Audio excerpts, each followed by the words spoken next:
off again. But it's the only way you're ever gonna learn. You look back and it's all in the past. I'm dwelling on the thoughts I cannot say to you.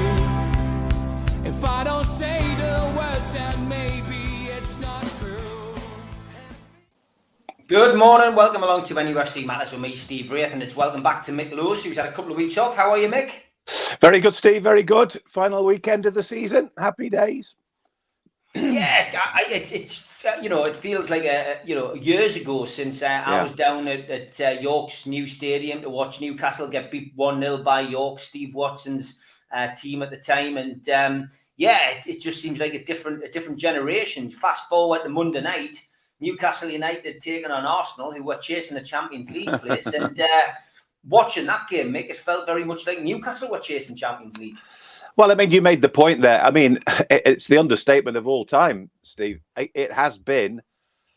It feels like a different world. The season. You're talking about 1 minute you're at York City with Stevie Watson in a pre-season friendly with Steve Bruce in charge, with wondering what on earth's going to happen for the following 9 months. Fast forward 9 months, you're winning 2-0 against Arsenal. You're playing very, very well against a Champions League side. You've got one game remaining. You're suddenly as safe as a house. And you've got a new manager in charge who has done extraordinarily well. Everybody's happy. War flags are doing what war flags are doing. The owners are doing what the owners are doing. The players are doing what the players are doing. You cannot believe the change between what is essentially 9 months. And I was thinking to myself the other day, this is what we've got to be very, very careful with, that this isn't going to happen every month. This isn't going to happen every 2 months. This isn't going to happen every 6 months. Let's just be careful. Let's just make sure. Let's take it slowly, softly, step by step. But the things that are doing in a really, really good way and a really progressive way at the minute. So long may it continue. But it has been, even by Newcastle standards, the 21-22 season has been an unbelievable season in so many ways. It has. And the January transfer window was something which, we used to just ignore. There was not really a great deal going on, but that really did change the season, didn't it? And some very wise purchases in January has seen us over the line. You're 100%, Steve. You're 100%. I was thinking that the other day. I was thinking about this, and I was thinking, what do we tie it down to? Do we put it down to Eddie Howe? Do we put it down to the ownership? And of course, those are two major components. But maybe, do you know what? Maybe, and it is a smaller piece in many ways. It's much smaller than the ownership. It's much smaller than what Newcastle have in terms of ownership and Newcastle have in terms of a new management regime nowadays. It's a smaller part of it. But those 5 individuals and those transfers in January, I think even Eddie Howe and I think even the ownership would admit it, that has been the crux. That has been the decision. I think that's why, and it might sound a little bit unfair, but I'm sorry, that's the world of football. But the Norwiches and the Watfords and the Burnleys and the Evertons and the Leedses, all right, some of them were involved a little bit in terms of transfers, but 2 or 3 of those thought, aye, here come Newcastle. They've spent 96 million. They've given themselves a real chance. At the same time, what I would say is there are no guarantees. You buy 5 players. I was thinking about it. Of the 5, for me, Steve, I would say there's only one guarantee. When they took him on and they said, right, we've got him, I would have thought Kieran Trippier would be a guarantee, right? So you've then got 4. It's down to you. It's down to whether you do it yourself as an individual, but more importantly, as a management and as an ownership. Bruno was a gamble. I don't care what people say. Nobody really knew him. He's £40 million, but £40 million doesn't guarantee you anything these days. That has been a superb signing. Matt Taggart. Again, is it a guaranteed? No, it wasn't a guaranteed. Aston Villa said you're surplus to requirements. We've got a kid from Everton. You can have him. Again, it's a little bit of a gamble. It's completely paid off. Fantastic signing. Dan Burn. Okay, he's a Geordie. Okay, he's local. Yes, he's a big, imposing character, but he'd only ever played his football at the likes of Brighton and Hove Albion and Wigan Athletic. You think, is that going to be big enough? Is he going to be big enough to guarantee us Premier League football? Again, outstanding commitment he's made in the final half of the season.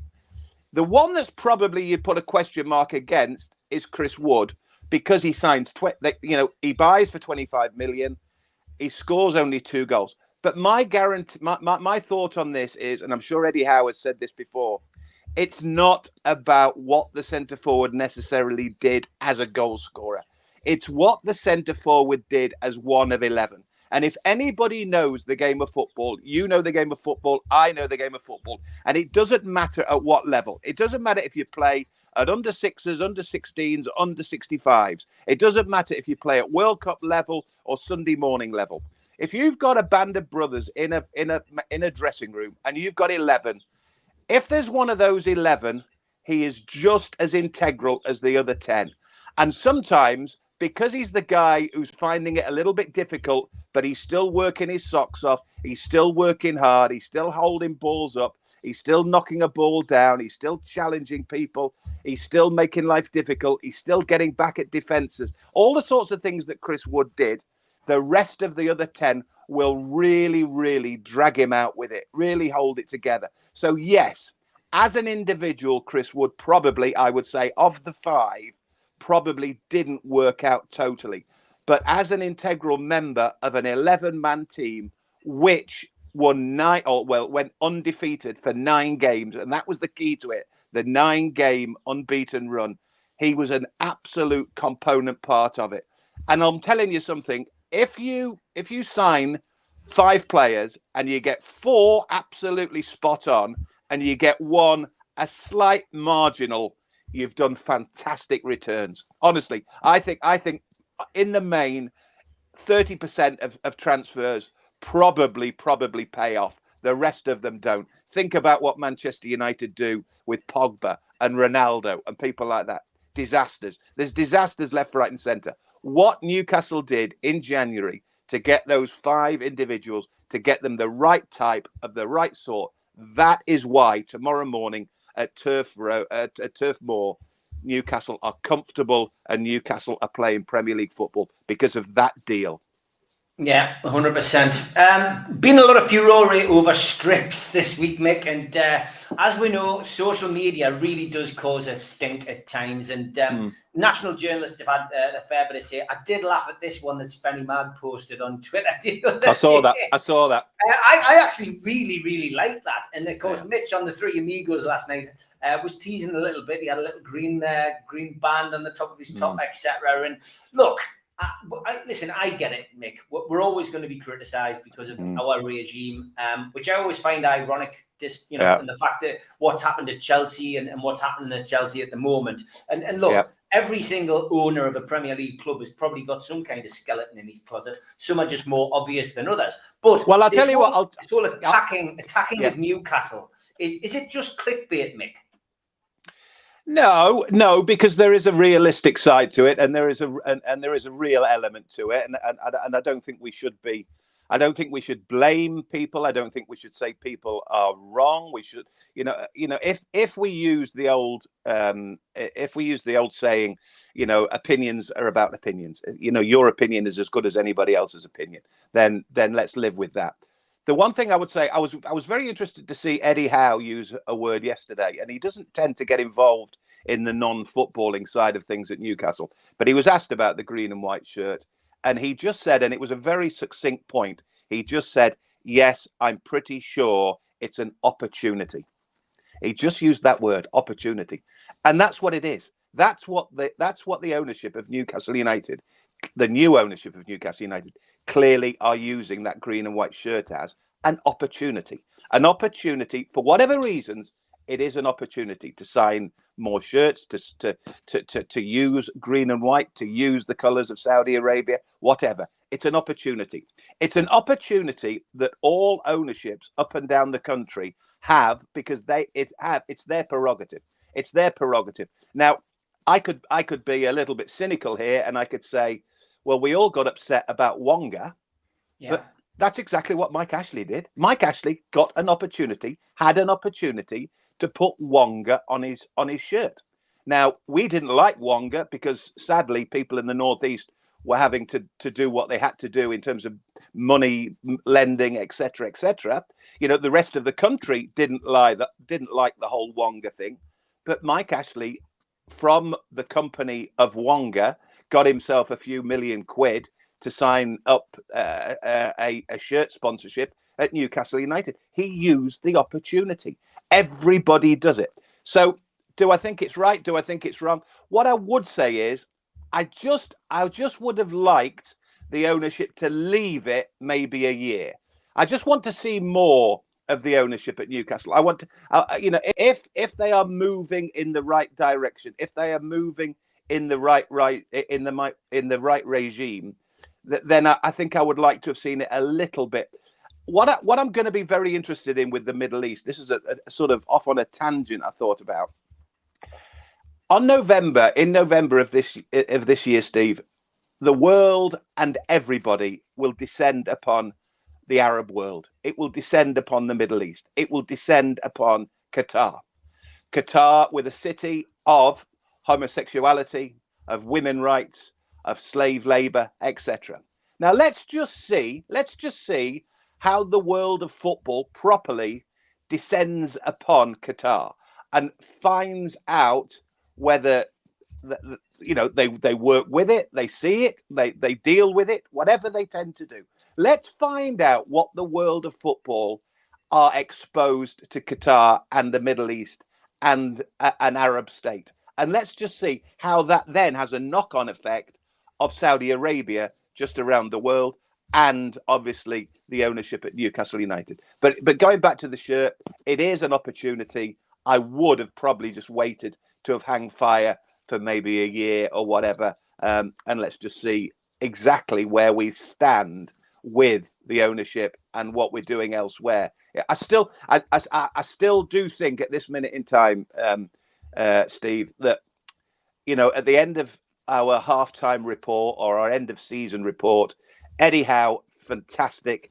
The play inside of things, fantastic. The ownership have been fantastic, but I just wanted to see a little bit more. I still want to see a director of football. I still want to see a CEO. I still want to see somebody on a regular basis coming out and talking to me about what we're doing with the training ground, what we're talking about, potentially this, potentially that. I know the PR side is very good. Amanda Staveley and Mehad Gadusi and the Rubens have been fantastic. The flags, all the PR is very good. All the rah-rah is very good. But the majority, PIF and the 80% in Riyadh, we still don't see an awful lot of.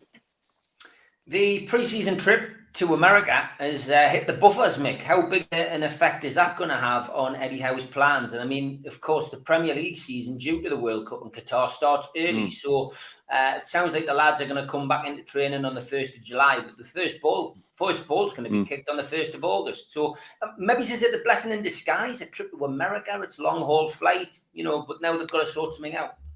You can argue both, can't you? You can argue both. If you, I think we mentioned this a few weeks ago.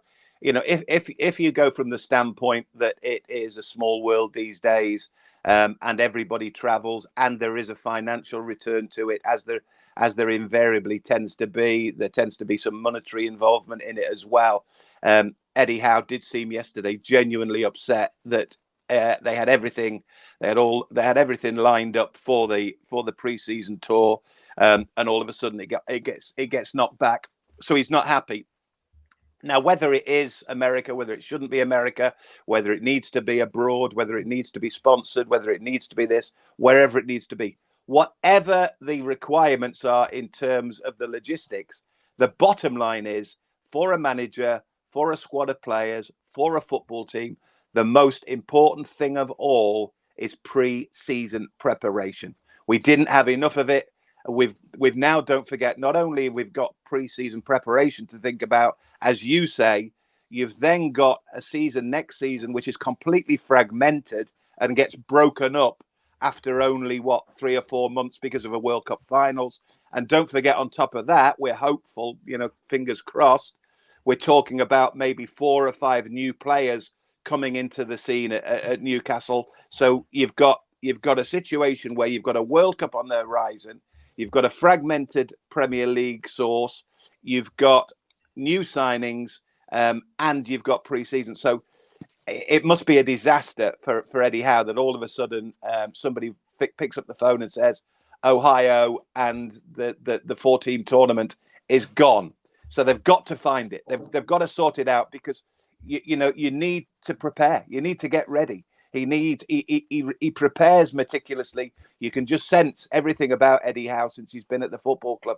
He works everything incredibly hard. He works to great detail, and it's been broken apart. I mean, the whole of pre-season has been busted apart. So he's got to find somewhere to find a new pre-season tournament, whatever it might be. But no, that is a bit of it's certainly grief that Eddie Howe doesn't need. Yeah, definitely. You remember the bad old days, Mick? Pitch invasions, violence, football violence in the 80s. We saw fences being put up, and then obviously the tragedies at Heysel and Hillsborough. So the fences torn down, and the Justice Taylor report, etc. Safe seating in grounds, etc. Just as we're talking about potentially having safe standing, obviously it's been rolled out at certain places, Liverpool, for example.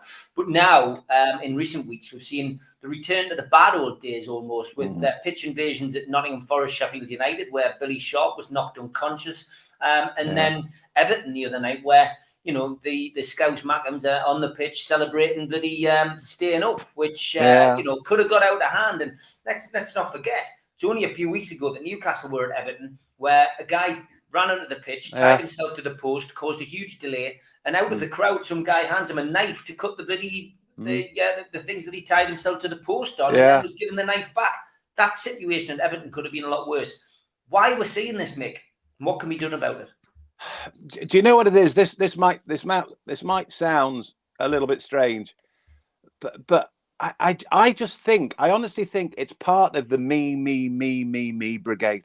Honestly, I just think that people in football these days are obsessed with me. And when you see them run on the crowd, they're not running on the crowd because they're necessarily aggressive. They're not running on the crowd necessarily because they're kids. They're not necessarily because they're stupid. They're just running on because they're me. They all want to take selfies. You get fathers running onto stands, onto stadium and onto pitches with their kids, taking selfies with their kids. Football players should be left alone. Supporters should not be on, in football grounds. It's an absolute disgrace. And the worst thing about it is it happens once. So this week it happens on a Monday, and you think, oh dear. Then it happens on a Tuesday. Then it happens on a Wednesday. And what do you think? Well, you know what's happening here. The me brigade is saying, well, if they're doing it there, we'll do it at our place as well. It's got to stop. And the only way at this minute in time, I thought on Friday, the only thing that this can be stopped, the only thing that the PFA will get involved with, because players need to be held, need to be kept safe, is we'll have to get back to policing. Because at this minute in time, we all know the stories. You've mentioned the stories, but the bottom line is that once upon a time, because of police costs, football clubs said, "We're not going to do that. We're not going to do that. We can't pay that. We're going to save our police costs, and we're going to pay stewards. We're going to get whoever. We're going to get Tom, Dick, and Harry. And yes, they're well intended, and yes, they try their part and they try their damnedest." But they're not stewards. They're not proper stewards. They're not proper policing of a 50,000 crowd at Goodison Park or Anfield or whatever. The only way that can happen ultimately is if police come back in and police stadia in the way that when you and I were kids, there used to be bobbies around the pitch, And when it got really hooliganism, you see, when hooliganism became an issue, because then the police went straight through the roof numbers wise, then the costs went through the roof, then the football club said, we need to stop this is costing us too much money. So the stewards, bless them, are a cheap option, but they just can't cope with it. At the end of the day, we have got to stop people being idiots, basically. People have got to be respectful. They've got to be told, just stay off the pitch. Because if you don't stay off the pitch, before you know it, we're going to have chaos and something serious will happen. You talked about the Billy Sharp thing. I watched that. Nottingham Forest, not a million miles from here. This kid who's now in prison, but he's for in no time at all. You know, he's running across. If Billy Sharp, who was completely the innocent, just happened to turn to one side as this kid headbutts him, he headbutts Billy Sharp in the temple. Billy Sharp's gone. You know, there could be a fatality if this continues. These sorts of things. The only way around it at this minute in time, as far as I can see, is policing getting involved again. Because otherwise, unless fans start behaving properly, because stewards aren't the answer. They just aren't the answer. And there's going to be a massive conversation about this in the summer, because it could happen again it could happen tomorrow. You know, there could be all sorts happening tomorrow. Brentford against Leeds, Burnley against Newcastle. What is the chance? Absolutely every chance of there being some sort of incident. Yeah, there is. Let's hope that it doesn't happen at Newcastle's game at Burnley, and let's hope that everyone has a little bit more common sense after watching things develop this week. Okay, as always, we open it up to you. If you've got anything you want to ask us, then feel free. We'll try to get to as many as we can. John Askew, morning, mate. He says, morning, everyone. Mick, has the last 8 months been the most important in the club's history, do you think? I'm not sure. It's necessarily the important or the most important in the club's history. But what I would say is very definitely it is probably the best feel-good factor we've had at the stadium at the football club in the last 25 years. I mean, the thing it's the first time I'd heard it mentioned. I can't remember whose question it was. Somebody, I think it might have been Lee. Was it Lee Ryder? So one of the journalists, and they obviously must have known that there was every chance that there was a yes to this question. But the question was to Eddie Howe: have you ever spoken to Kevin Keegan? Did you see that? Yes. And he said yes, and I loved it. The thought that Eddie Howe went to KK before he took the job and has spoken to him since and hopes he will speak to him again. I love that because you're Eddie Howe. You're from outside of the area. It's going crackers. And he has to try and measure this. He has to try and control his own emotions because he's never known anything like this. I mean, I checked it yesterday. His best ever outing as Bournemouth manager was the season that we were back in the Championship in 16-17 season, when Bournemouth finished 9th with 46 goals, with 46 points. So 46 points at the moment, we're there or thereabouts. But that's the best that he's ever had in terms of his managerial career at the Premier League. So he as an individual, as a manager, as a human who wants to make his own life as much better as it can be, he's on that upward, but he's part of a football club and a city that he's never known the like of, and only the likes of KK can talk to him about that, can talk to him about the euphoria, to talk about the fans, to talk about how to keep a control of it. You need to keep a check on it. So I loved that yesterday. I loved that, but it is the closest.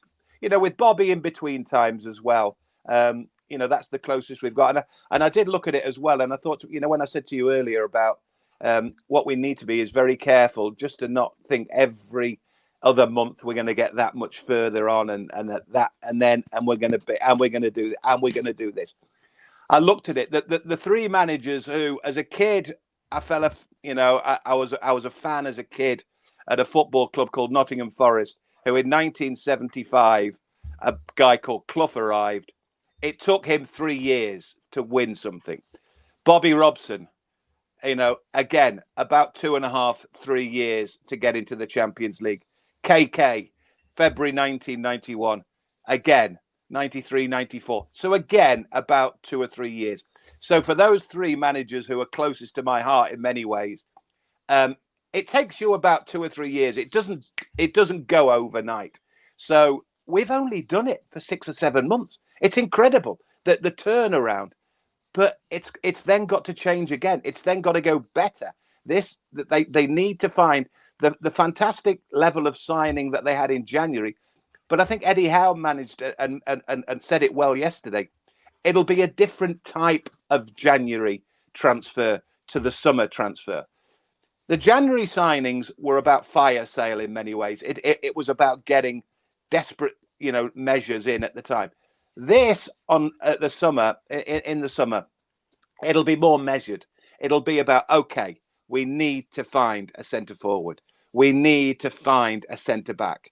Do we need to look at a keeper? Do we need to look about another midfielder? But we don't need to rush about it because we've got more time about it. But we also need to be more careful with it as well. Then you've got the FFP situation, etc., etc. But it is a completely different environment. But these are the sorts of things, and they take a bit of time. So the 6 months will suddenly become the 10 months, and then we'll suddenly be at Christmas, and we'll know where we are. Have we got a chance of being in Europe? So suddenly, Eddie Howe and the ownership have been over a year plus at Newcastle United. It takes time. But it's intriguing, Steve. It's fantastic. I just think it's absolutely fascinating. The football club that we always thought was going to be in the doldrums for as long as we thought it would be, is suddenly it's a different world. Suddenly we're excited. Suddenly we're thinking about this player signing, that player signing.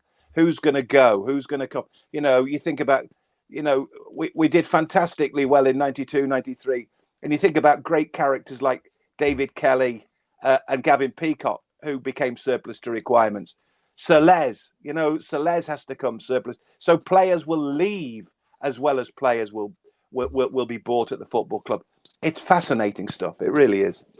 Oh, it is. It's an amazing time to be a Newcastle fan. Just enjoy it is my message. Please just enjoy it. Try not to overthink things and rein the expectation in as well. I've seen so many outlandish things put out on social media in the last few days about potential signings, etc. These people who've come in will have a plan, and they won't jeopardize that by going out and doing something ludicrous. I think there will be sensible signings in the summer. I don't think they're going to go mad. But I do feel that Newcastle United's on the right footing. And like somebody said in the chat, look at Rangers getting to the Europa final. Is that something Newcastle could achieve in the next few years? I'm sure it is, as long as there's the right investment, the right attention to care, Mick, in bringing players in, like there was in January. And if you can follow those guidelines and rein that expectation in and keep the players' feet on the ground, bring the right players in, the world is your oyster. It's not rocket science. And I think as well, you can. I mean, it honestly. Maybe a month ago, I wouldn't have believed it. Maybe 6 weeks ago, I would have thought, no, I've got this completely wrong. But after the Arsenal game, I genuinely started thinking to myself, and having said everything I've just said about it, it'll take a time, it'll take quite a couple of years, etc., etc. I came away from the Arsenal game and I thought, you know what it is? This Premier League. If you take out Manchester City, Liverpool, and Chelsea, I would throw Chelsea, and I think Chelsea are a proper football team. I don't think we're a million miles away from any one of those, 7, 6, 5, and 4. Yes, okay, we got beaten up at Tottenham. Yes, they played very well that day, but Newcastle themselves didn't help themselves. Arsenal, we did very well. Are we a million miles away from Wolverhampton Wanderers, from West Ham United, from Manchester United, from Leicester City? I don't think so. And that is with the current squad we have. That is with what we've got at this present in time. So you'd have to say they would do exactly the same. Of course they would. But if we signed 3 or 4 proper ones and signed 3 or 4 good ones, and obviously the key man, and we'll probably talk about this, is the centre forward, then I don't think we're a million miles away. If you said to me, do you think Newcastle United have a chance of playing in Europe in season 2023-24, I'd say absolutely. No doubt whatsoever. At this minute in time. Yeah, me too. It's an enjoyable journey that we are going to go on, I am sure. Big thanks, as always, to our sponsors. Spider Miner, you get worldwide coverage from the lads. It's the only cryptocurrency miner that can mine 5 different cryptocurrencies at the same time, whilst using virtually no energy, and it's VPN protected. Buy yours now at www.miner.spidervpn.org. Thanks, lads. Thanks also to skipsandbins.com. Telephone 0800 25 45 25 3. Email inquiries at skipsandbins.com. Website www.skipsandbins.com. Easy contract free and pay-as-you-go waste collection. Cheers to Scott and the lads. Thanks also to L&G Family Funeral Directors, 01913897245. And a Garden of Healing Dispensary, CBD, hemp and cannabinoid specialists, www.thegohd.com. Thanks to qtechshop.co.uk, the makers of pool tables and snooker tables in Wales and Newcastle, and to Cleekai, meet the new game over screen, drop into a Clearrun device near you, available on Apple Store, Google Play, and clearrun.game. Thanks to Media Arts for all the help with the video side of things. And if you want to subscribe, hit the Newcastle Legends logo in the bottom right-hand corner and you can subscribe for free. We are 20 away from hitting 48,000. Please click subscribe if you haven't already. Hit the thumb up to like the video, click share to share to your social media, and drop into the comments box to speak to like-minded Newcastle fans. We're also available as a podcast. I know a lot of you enjoy listening to this when you're out for a walk. You can get this on iTunes, Spotify, Podbean, and all other podcast providers. Usually goes up 24 hours after the show has been live on YouTube. If you want to become a member, then hit the membership button on Join on YouTube, or go to the website, NUFCmatters.com. You can get a cup, a pen, a scarf, and a membership card and entry into the monthly draw. C. Marshall won the monthly draw last night. They won £50 worth of Amazon vouchers and a nice little She-Ra presentation pack. If you want to put your smartphone camera over the top of the QR code, you can also go straight to the membership side from there. You've also got a car sticker. If you subscribe, simply email John at NUFCmatters.com and he will post you one out. Don't forget, we support the food bank on this channel. NUFC fans, foodbank.co.uk is the website where you can place a virtual donation 365 days of the year. And we have our end of season due. Have you got your ticket yet? Because the tickets are starting to sell quite quickly. Mick Lowe's and Andy Griffin, Friday the 24th of June, will be at She-Ra's Bar. Tickets are £12 and you can get your tickets from NUFCmatters.com. Just go onto the website, click shop, and you can buy your tickets there. Looking forward to seeing as many of you there who can turn up as possible. And don't forget, the She-Ra Ball raffle is still ongoing. This will be drawn next week. $2.99 a ticket, limited to 99 tickets. Enter now at NUFCmatters.com. Don't forget, I'm having a day off tomorrow because I am at Burnley. But it doesn't mean that there'll be nothing on the channel. I've interviewed Frank Bruno, which will be live on the channel tomorrow at 11 a.m. So if you like your boxing or just like to hear him go, what I mean, Harry? Then tune in at 11 o'clock tomorrow and you will enjoy that, I am sure. Okay, back to some of your questions. Tom asks a simple one. Tomorrow's the decider, Mick. Who goes down, Leeds or Burnley? Oh, dear me.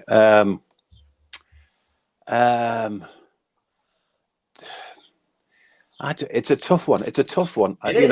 I mean, if I said Leeds, then I'm sort of saying that Burnley have beaten Newcastle. I don't want Burnley to beat Newcastle.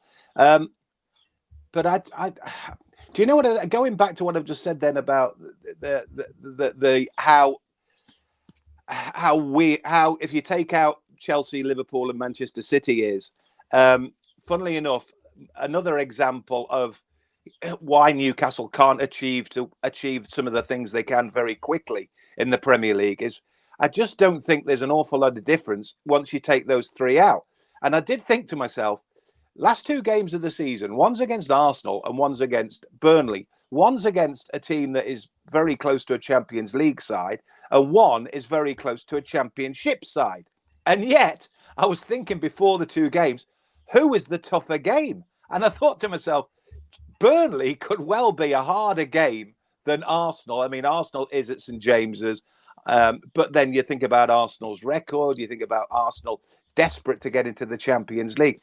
And yet, I mean, they weren't great, Arsenal, I have to say, but we were absolutely bossed the game from start to finish. And I just think that Sunday will be more difficult. I think that will be absolute hell for leather, Burnley. And Brentford is a tough place for Leeds United. I'm going to, all right, I'll stick my neck. I'll say I think Leeds might go. I think Leeds might just be relegated. I think so as well. I think Newcastle will beat Burnley tomorrow, and I think Leeds will come a cropper though at Brentford. But yeah, it's unfortunate. It's down to those two. I would much prefer to see Everton go down just for the hilarity of it. But there we go. I've got to ask you about Sunderland, Mick. A new and personal question. Me personally, I'd like to see them come up today. I know a lot of Newcastle fans wouldn't. Look, they're not going to be trouble in the Premier League anytime soon because you need a vast amount of money to get out of the Championship when you get promoted. But yeah, I don't get any regular hilarity out of it, and I think they'll win today. No, and even that, Steve. Even if you're sort of admitting, I don't mind them going into the Championship.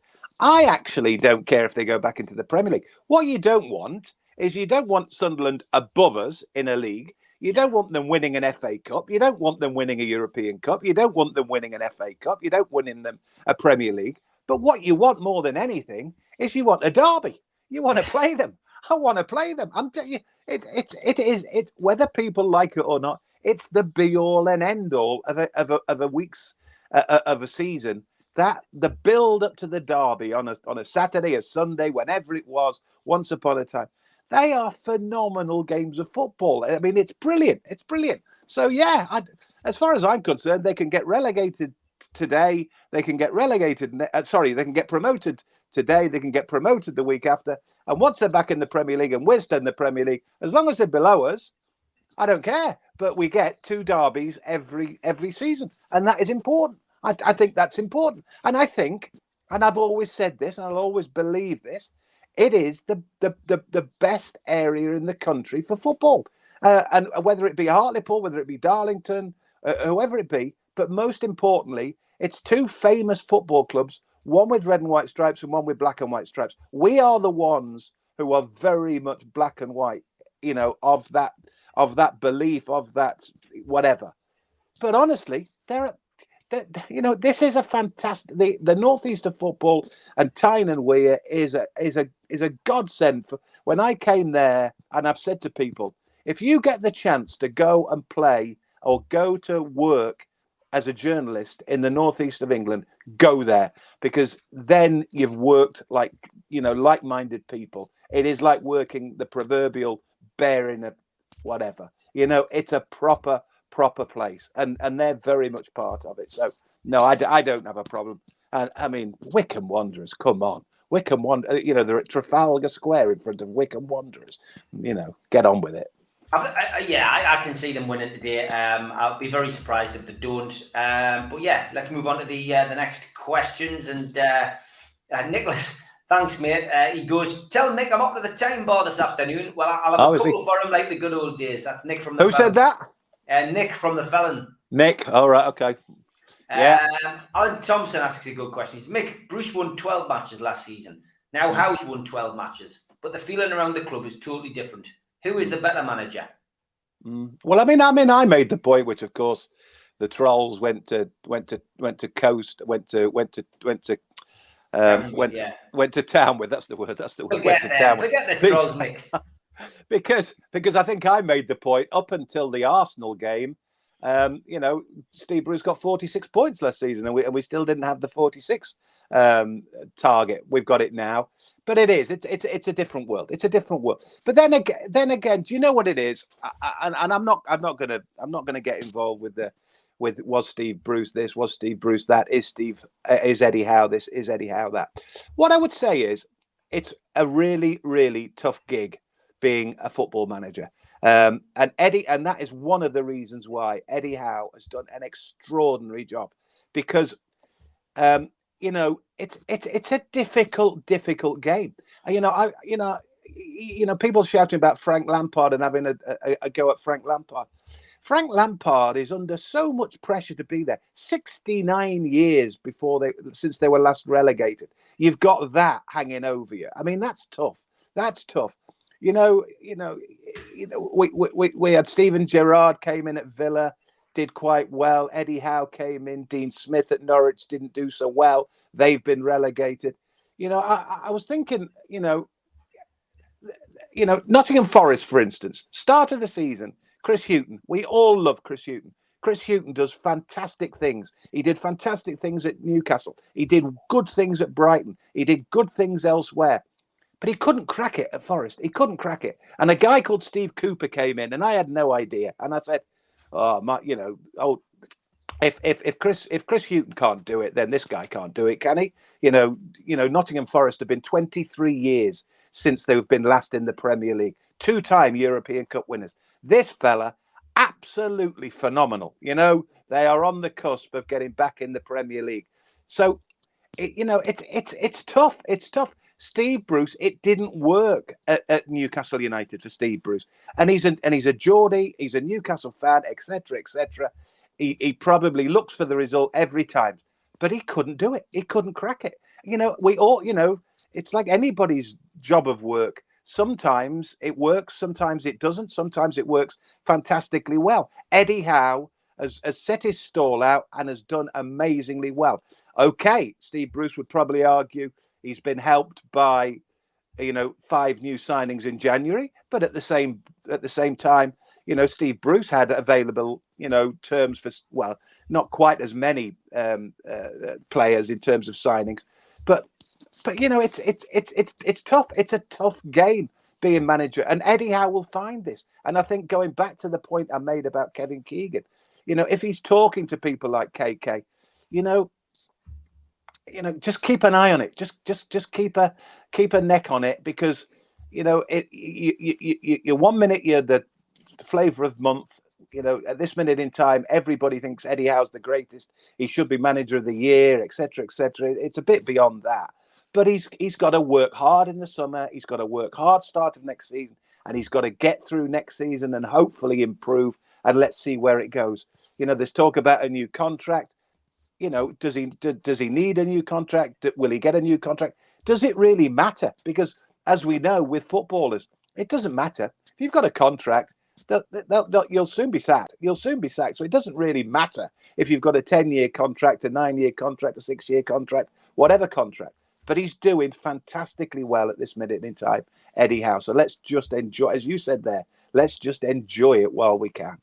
Yeah, that's the key. John asks, could the split season for the World Cup be to our advantage in that we might have less players there than our rivals, so we can remain fresher? Yeah, it's a weird thing, this, Mick. Yeah. The whole World Cup in the middle of a season, and I know why they're doing it, because of the temperature, etc. But yeah, you do feel that there could be advantages to that for certain teams. Whether we're one of them, who knows? It depends who we sign in the summer, I guess.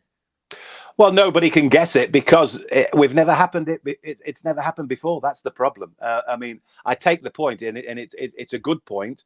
And don't forget as well, when we're talking about the number of substitutions and introducing those, if you've got a huge squad, if you've got a 25-man squad, and every one of them is absolutely geared up to be top players, then you have an advantage. But I suppose the other side of the argument is that, if you start in August and then you have a break in November and then you start again in and around Christmas, you've had a breather, you've had a bit of a, maybe everybody is helped a little bit. I don't know. It's almost impossible to second guess it, because we've just never been in this extraordinary. I mean, I just don't get it. I mean, can you imagine if for instance, remember back in 92, 93, when KK and Newcastle won 11 on the straight? Can you imagine that week when we won at Roker against Sunderland, and then all of a sudden they said, right, that's it, it all stops now, and we're going to Qatar for a month? I mean, you go, well, hang on a minute, we've got it, it's going great, it's going swimmingly, we've got a fantastic momentum, we're winning games, the team's doing well. I'm sorry, we've got to stop the Premier League. I mean, it's ridiculous. The other side of the coin is if you have a nightmare start to the season, and suddenly after 10, 11 games, you've only won 1 or 2, then all of a sudden you've got chance to have a breather, maybe rework with something, rethink about something. So who knows? Who knows?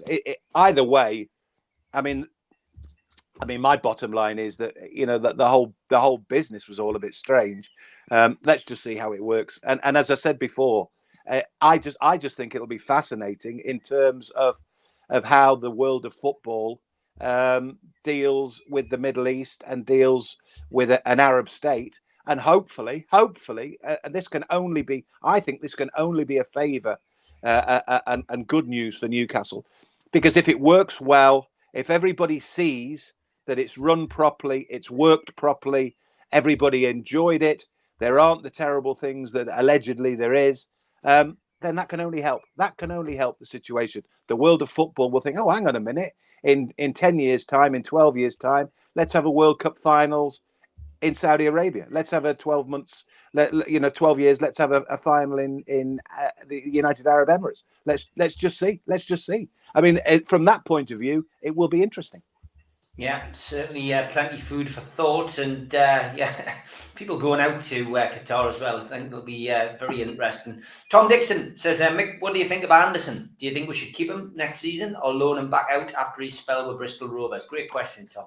I'm going to be brutally honest. I don't know enough of him. I do not know enough of him. I know what he's done.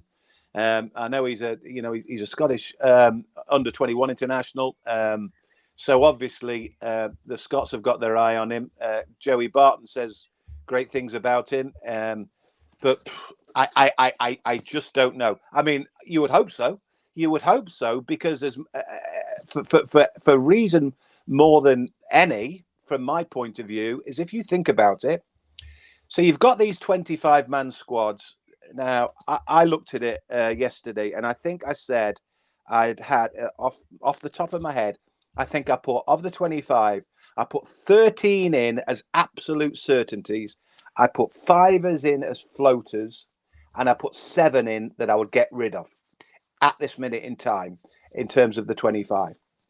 Now, if you put the young man in, Anderson, then all that means is that's one less player you have to sign and one less player you have to buy. So in terms of your kitty, you keep your kitty. So rather, if we decided we wanted to buy 2 centre forwards, this is completely off the top of my head, okay? So Callum Wilson stays, doesn't he? I mean, without a shadow of a doubt, outstanding. But you are terrified that he stays fit. Chris Wood, do you stay Chris Wood, or do you get £10 million from somebody off Chris Wood, or do you keep him? I don't know. I put a question mark against that. Now, if you want to sign 2 centre forwards, and say one is 60 million and one is 30 million, so you've got 90 million, or maybe one's 40 million and one's 30 million, and you've got 70 million. If you decide that this young man is worth a spot, and you think that he might be good enough to be a bench player for a proper season in the Premier League, then maybe you don't need to buy 2 centre forwards. You keep Anderson, you keep Wilson, you keep another, the big hitter, the Shearer, the whoever, and then you have floaters. So I don't know. But that's if they decide. If they decide they're going to keep him, it does, there's going to be an awful lot of juggling about who they're going to sign, who they're not going to sign. They've got to be very careful. You listen to Eddie Howe. Eddie Howe talks a lot about, I'm not going to blow the, not so much blow the bank. I'm just not going to go and upset people in terms of the way that the club are playing and the way that the squad are playing. So let's wait and see. The one thing money can't buy, Mick, of course, is that dressing room camaraderie and atmosphere, and that's the one thing that I think Eddie Howe wants to keep a hold of. Absolutely. And that's where ultimately, the shrewd buys in January they've altered that dressing room dimension, and the team photographs and stuff like that, which have shown the camaraderie, the walk around the pitch, which we always have at the end of the season anyway. Yeah. Had a bit more of an enhanced feel about it. The owners were on the pitch, the team. There was a togetherness. And of course, you mentioned it right at the top of the programme. It starts with the supporters and war flags and the atmosphere they've made. So ultimately, that's the thing. If you could bottle that and sell it, it would be worth millions. And Eddie's going to be really keen to keep that, and he won't want to upset the balance too much. And that means that the wage structure will be the same. It means that, bringing in big names isn't necessarily something they'll do. They'll bring quality in, and they'll strengthen in the positions that they need to strengthen. He made two very big points, I think, last or the time before of his pre-match press conference, Eddie Howe. He said, one, we need to keep the feel of the club. We need to keep the feel of the squad. And also, we don't want to make too many changes. So, as I say, you may be talking about 3 or 4. You might be talking about 4 or 5. But again, going back to January and those 5 players, it wasn't, and I used that phrase back in January, it's not about buying perfect players. It's about buying proper people. And he wants proper people. And and funny enough, I was thinking about that. For all the great entertainers and for all the supposedly KK being outlandish with this, that, and the other, and Tino, and okay, we signed Big Al, but Alan Shearer wasn't an outlandish signing, because Alan Shearer isn't an outlandish person. He's just a proper player, and he just happened to be the most expensive player in the world at the time. But if you look at the other players that we bought in and around that squad, Warren Barton wasn't outlandish. Warren Barton was for a lot of money, but he was a proper kid. Darren Peasy was a proper lad. David Batty, all these types of signings. Yes, Ginola was a bit of a flair player, but there weren't many, There weren't many. When you go through the players that Kevin Keegan and Newcastle United buy when they're on that mission to try and buy that Premier League, they weren't buying the Pogbas and the Ronaldos and doing the sort of signings that Chelsea do and the sorts of signings that, Liverpool has got it. Another side. That's Klopp for you. Again, proper players, proper people. I saw an interview with James Milner last week, and he said, and he is a proper lad. He said the signings and the squad at Liverpool is the best squad. And he said there's not one wrong un. And Newcastle and Eddie Howe have worked that at Newcastle as well. We've got very, very rare anyone in that environment, anyone in that dressing room who's a wrong un. They're all at it together, and he's desperate to keep that. So when he's looking at signings, when he's looking at players, when he's looking at who they get and who they don't get, it'll all be about keeping the feel. Keep the feel of the dressing room. Yeah, 100%. Okay, Newcastle play tomorrow, of course. It's the final game of the season, as we touched on right at the top of the show. We travel to Turf Moor to play Burnley, and it's a relegation shootout for Burnley. They need to win. They need something out of this game, unless Leeds get beat at Brentford, of course. But it's a 4 o'clock kickoff. There's no live UK TV broadcast. I know that's a bit annoying for some people who aren't going, because obviously they could have shown 4 games. There's business to be done at the top and the bottom of the table. All 2,350 away end tickets are sold. As for team news, well, we know that Joe Willock and John Joe Shelby will both miss out, and that Ryan Fraser is doubtful. Chris Wood and Fabian Scher both trained on Thursday, so may feature. No sign of Javier Manquillo at training, no. As for Burnley, well, Vidra and Westwood won't feature. There are doubts over Ben Mee, Jay Rodriguez, and Johan Berg Gudmundsson. Matt Lowton will be suspended against Newcastle because he was sent off against Aston Villa on Thursday. Referee is Craig Pawson, and on VAR, which is often switched off, is Jared Gillette. So, Mick, last game of the season, how do you see this one going, mate? I think we'll win it. I think they will be absolutely desperate to win it. I just think that it's a free hit. It's about momentum. It's about ending this a celebration of a season that has been phenomenal from the last 6 months onwards.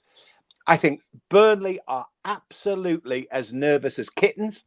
I think they'll spend all their time thinking, what are Leeds doing? Have Leeds scored? Are Leeds drawing? What are Leeds doing? You know, I just think, and if alternatively, if Burnley have to have a go, I just think in Callum Wilson and St. Maximum, we've got players who can win games. I really do. I really do. And I was scared to death of Callum Wilson getting injured against Arsenal. I kept thinking, just take him off now. Just take him off now. Get to 60, get to 70, get to 80, get him off. But, you know, he looks like he's okay. He'll start tomorrow. He is, I've said all along, I keep saying online, for me, he is the best I've seen since Shearer because of everything about him. He doesn't score as many goals. He gets injured more. He plays less games more. But he's a proper human being. I like the fact that he had the captain armband as well against Arsenal. I just think he leads. And I'll tell you what I noticed as well. When he's doing what he's doing, Callum Wilson, and what he's dealing with other people, all of a sudden, St. Maximum becomes a better player. St. Maximum is a bit more restrained. He just gets rid of the ball. He gets the ball. He moves the ball. He doesn't do anything silly. So whether that's coincidence or not, I don't know. I just think that Eddie Howe wants to win it. We want to win it. The ownership want to win it. It would be a fantastic, way to win the season. And I just think we will. And to get to 49 points, to have 39 from your final 20, having had 10 from the opening 18, is an incredible, reverse from that opening half of the season to what they've done in the second half. I think as long as we're up for it, I just think Burnley. I just think they're too nervous. I think they're too nervous. And I think if we do it properly and take our stall out, be steady away, but then in Wilson and in St. Maximum, we've got game winners. We've got match winners. So I think they'll win. I honestly think they'll win. Maybe 2-1, but I think they'll win. Great stuff. We will be back next weekend for a season review with Mick. Don't forget as well, tomorrow, 11 o'clock in the morning, my podcast with Frank Bruno goes live. I'll be on my way to Burnley by then, so enjoy that. We might do a couple of live broadcasts from Burnley. We'll see what the reception is like. And don't forget as well, just in memory of me mum, I am doing a screening of The Crazed Gangsters Behind Bars, the documentary that she featured on. Tickets are £5 if you go to NUFCmatters.com and click on the shop. We will be doing that on Saturday, the 11th of June at the Tyneside Irish Centre. Tickets are £5 and all money is going to the St. Bede's Palliative Care Unit at the Queen Elizabeth Hospital, who are self-funded. And they do give a lot of people who've got cancer some pride and dignity and a lot of good care in their last few days. So please come along and support it. It's a great documentary as well, still in the charts as we speak. So well worth coming along. Even if it's not your thing, just come along and support St. Bede's Palliative Care. Mick, as always, great pleasure, mate. Enjoy the game tomorrow, mate. Take care. Speak to you soon. Enjoy the day. See you later. Ta-da.